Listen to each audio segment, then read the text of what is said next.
like this guy. I don't think whether Museveni is a friend of this country, Mr. Speaker. And these are the people we need, Mr. Speaker, to be serious, because we need to know who are our true friends and who are just lying us, who are just telling us we work together, we are friends, but they are not friends with this country, Mr. Speaker. I think it's very important, Mr. Speaker, and this is the time as a country we need to be united, we need to look forward, and also we need to forget of what has happened, Mr. Speaker, and move forward as a country. And this is why I expected, in the first instance, the Honorable Odinga will have won. But I think that aspect, because sometimes diplomacy is very tricky. There's something called in diplomacy, Madam Speaker, track 1 and track 2.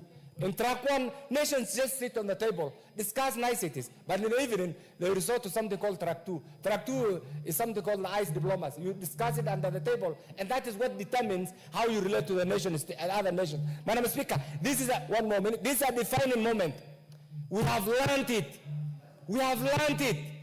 I don't know what happened when it came to Raila Odinga. And this is a very sad state of affairs in our country. If we continue, yes, of course, by some people.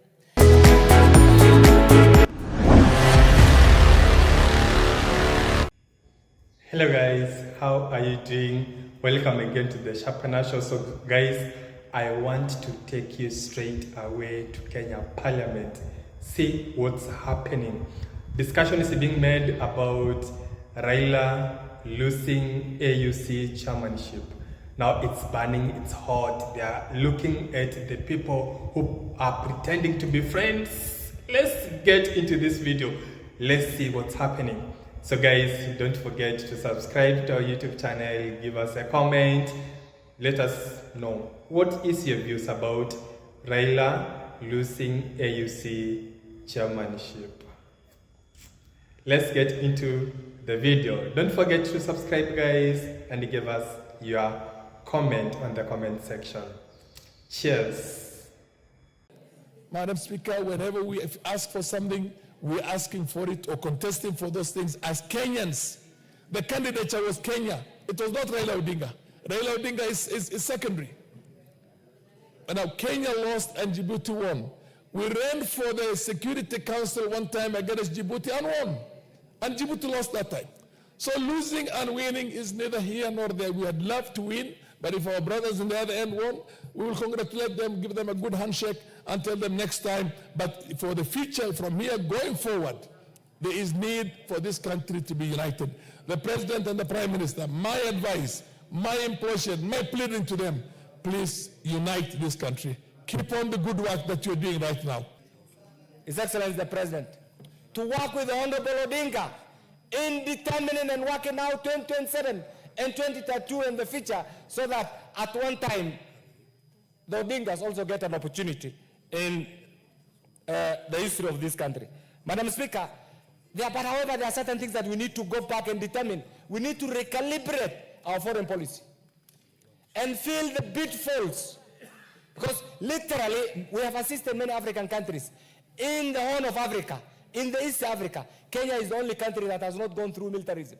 We have been host to many refugees from Somalia, from Burundi, Rwanda, Uganda, Southern Sudan, Ethiopia. Many countries in the region must celebrate the dynamic nature of Kenyan politics and the contribution of Kenya, not only to the continental peace and stability, but also to our democracy in the region.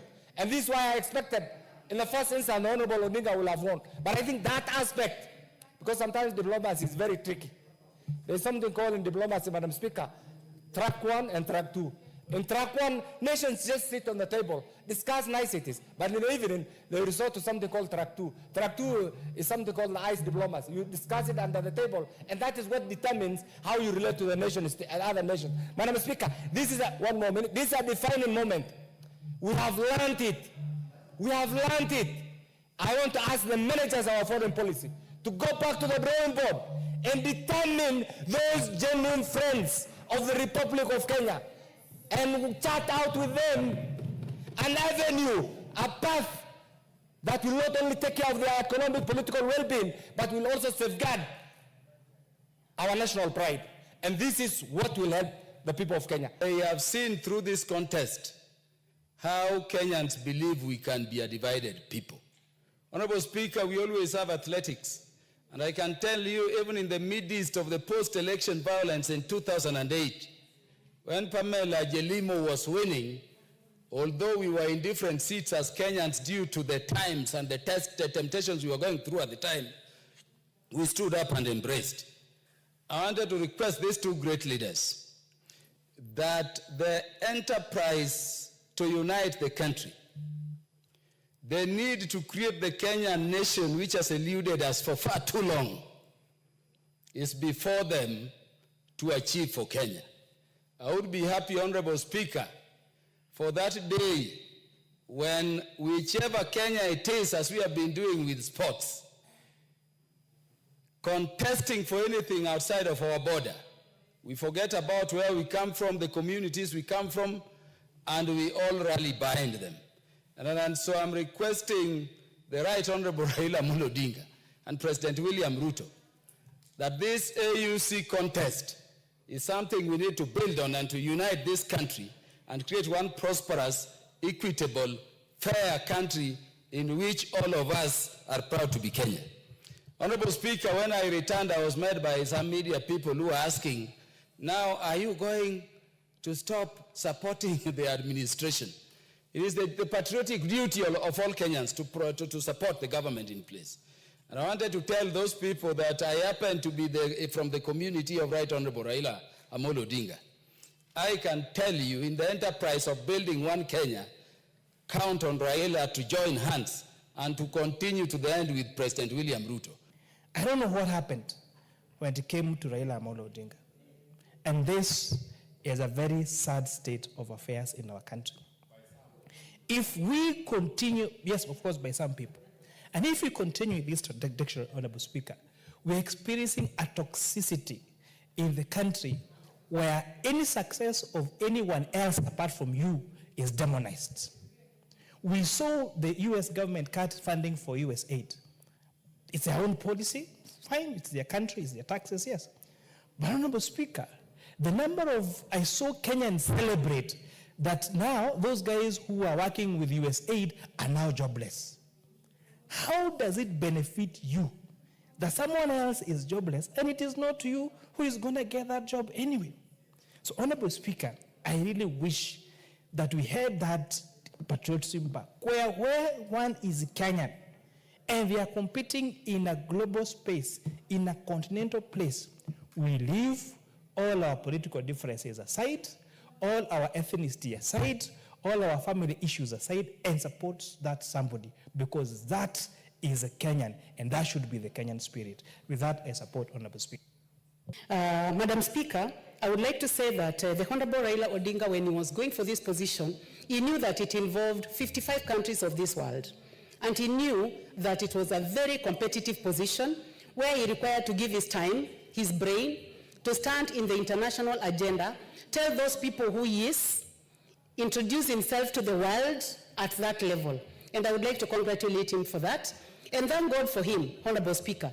Because at the age of 80, Honorable Speaker, the Honorable Raila Odinga has a sharp mind. He still has the strength to compete with young people, where he came second, and we would like to tell him, keep going, Honorable Raila Odinga, because God has given you the grace. Madam Speaker, the Honorable Raila Odinga has a gift. He has been in leadership for over 30 years. He stood with Honorable Moi. He stood with the Honorable Kibaki. He stood with Uhuruto for 10 years. And now he is working with William Samoei Ruto. Madam Speaker, I would like to say that love him, hate him, Raila Odinga is blessed. Madam Speaker, and the Honorable CPA Kimani Kuri alluded to this, that so many of us have been beneficiaries of the Right Honorable Raila Odinga offering us mentorship. Madam Speaker, if you notice, on my right hand, I always wear two wristbands. One that is the Kenyan wristband for my patriotism. The other one is a blue wristband that has the initials DOR, which means Daughters of Raila. And the reason why I do this is because I am one of the beneficiaries of a mentorship of a great statesman of this country. the Right Honorable Raila Odinga did not look at me as the daughter of so-and-so. He looked at me as a young girl who was really passionate about politics, who wanted to be in this space and mentored me to get to where I am. And so, Honorable Speaker, it really saddened and disgusted me when I saw so many other young people on social media trying to castigate the candidature of the Right Honorable Raila Odinga. And Honorable Speaker, I just want to say that we also have a fault because we do not educate our young people about the history of some of the great Kenyans that we have, because they need to understand that when you're out there, when you're competing as a Kenyan, we all forget our tribal cards, put them aside, and stand up for the Kenyan who is competing for something. And therefore, Honorable Speaker, even for the people in Nyeri who are celebrating this, I really want to just tell them that that was a show of patriotism, and we should not allow it as a country. In fact, coming number 2, it was not a joke because there was a stiff competition, Madam Speaker. And I think, Madam Speaker, going forward, we also need to see how we are going to operate with some of our friends. Because, Madam Speaker, although, Mr. Speaker, although you cannot know who voted where, Madam Speaker, but body language and the reaction can also speak louder than the voting, Madam Speaker, Mr. Speaker. So I think some of the guys, they pretend they are our friends. I think they are not our friends, Mr. Speaker. Like this guy, I don't think whether Museveni is a friend of this country, Mr. Speaker. And these are the people we need, Mr. Speaker, to be serious, because we need to know who are our true friends and who are just lying us, who are just telling us we work together, we are friends, but they are not friends to this country, Mr. Speaker. I think it's very important, Mr. Speaker, and this is a time as a country, we need to be united, we need to look forward, and also we need to forget of what has happened, Mr. Speaker, and move forward as a country. We need to come back. I want to request Baba to come back to the country. We unite and see how we can move our country together, Mr. Speaker. Mr. Speaker, I don't agree with some of segment made by the Kenyans, Mr. Speaker, but it's a right to make such segments. But Mr. Speaker, I think this is a time we need to give Baba moral support and also stand with him, because it's not easy. It's not easy.